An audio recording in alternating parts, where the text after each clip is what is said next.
Welcome back to OpenLine. Free financial advice tonight. We have with us investment advisor John Navin with Navin and Associates, John Navin and Associates, and we were talking about, as we went to the break, kind of what happens when someone comes in to the office. First thing you would do is kind of look at what they have and kind of do a what? What would you say? A stress test, or what would you say? Yeah, we do a. That's typically the first step in the process. So when somebody comes in, it's a very, very non-threatening environment. We're going to sit down, have a conversation, because they're interviewing us and we're interviewing them, because just like they want to find out who they can trust, we want to find out who we can work with. So we want to make it something that's good for both parties. So we'll ask them a bunch of questions about what they're trying to achieve and where they go. But then we come back, and the first step in the process is this portfolio stress test. And the portfolio stress test is taking a look at all of their investments and doing a detailed analysis of them. So we'll run something called Morningstars, where we'll input all their investments in the Morningstar software program, which goes through and tells us how it's performing compared to the rest of the street, or what other options are available. We also look very heavily at what their current fee structure is. Their current fee structure. Fee structure. Okay. More often than not, we see a lot of folks who are paying upwards of 2, 3, 4% inside their portfolio. If you're paying that much, that is eating away any kind of return you're going to get. You know, I'm not going to go there. We talked about 7%, but if we're losing 4% to the broker and to the market, now we're only netting 3. So we want to know what the fee is to make sure we're not paying too much. And then really what's going to happen if another 2008 comes. So if you lose 37% again, how does that really affect your individual portfolio? So right now we're doing something, as we always do every month, is we do a giveaway, if you will. So the first 10 callers, now we're not there now, of course, but the first 10 callers that call in, leave a message on the voicemail, we'll do the portfolio stress test, absolutely complimentary. Free one of those, which I bet would be fascinating. Mm-hmm. And what do you see, what are some of the common, I guess, mistakes people are making there? Is it paying too much, the fees are too high? Is it allocating the investments in a wrong way? Or when you do this portfolio stress test, what often comes back as, oh, wait a minute, this is a problem? Yeah, it allows the consumer or the individual to see what those problems are. So specifically, it's a level playing field where it's not my opinion.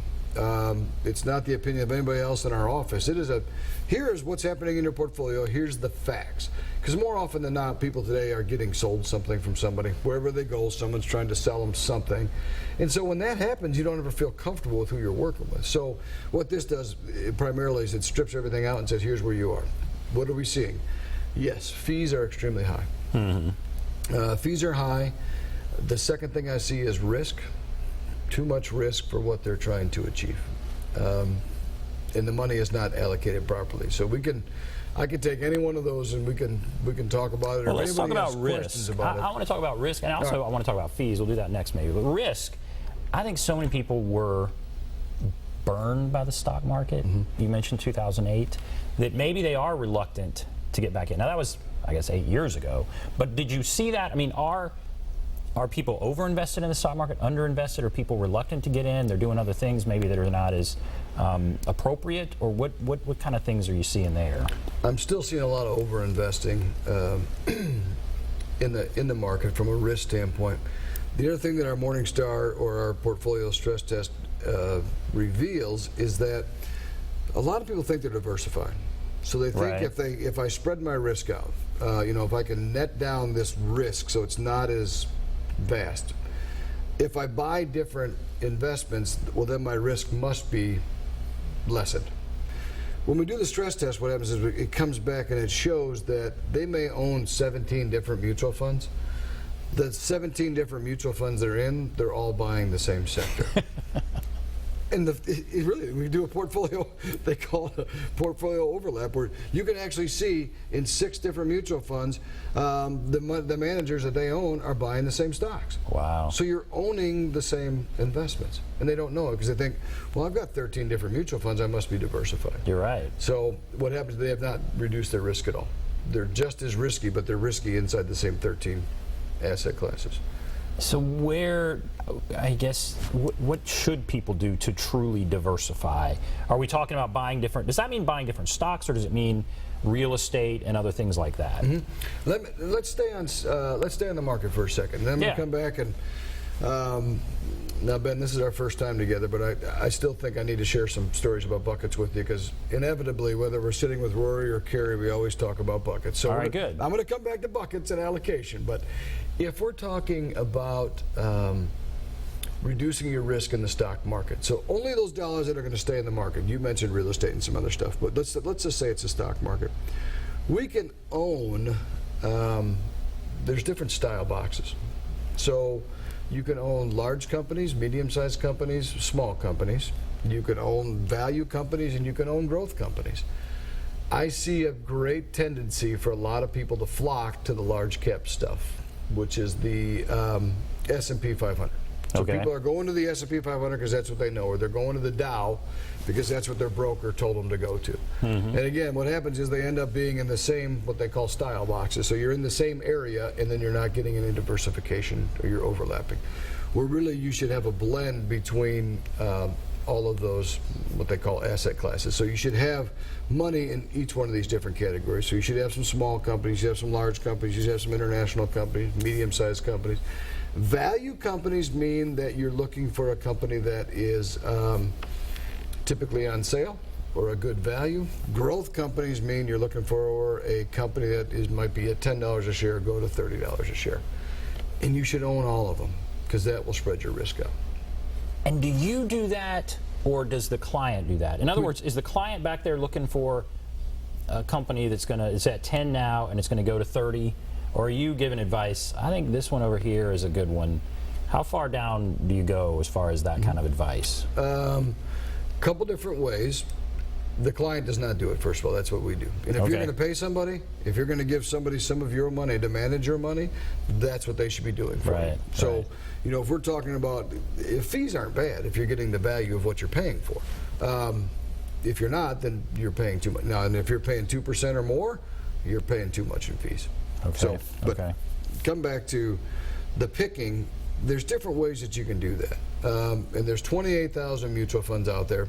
And if we want to talk, you know, in specific generality about mutual funds, we can do that. But if we want to look at other things in the different categories inside stocks, we can look at institutional money managers. You can look at individual stocks. You can look at mutual funds. It just depends on your risk tolerance, how comfortable you are with the market going up and down, and how efficiently you can get to the market, because that's something else that I see. What does that mean? Efficiently you can get to the market? Get your money out, you mean? Or purchase. Okay. So how easily is it to get into the market and get out of the market?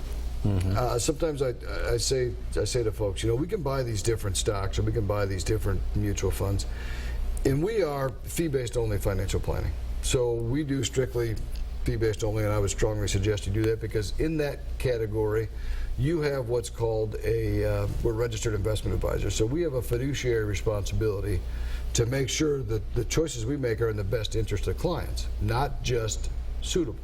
Suitable means you're a commissioned salesperson and you can sell somebody a product and they can, you know, that's all they have to prove is that it's suitable. We have to say that it was in the best interest of the client. So with that, there are no upfront commissions on the stuff that we do. So you strip all the fees out. With that being said, if a client has more than, I'll say typically 200,000, they've outgrown the retail world, in my opinion. This is where I'm going with different ways to get to the market. You can buy these same mutual funds retail. You can also buy them wholesale.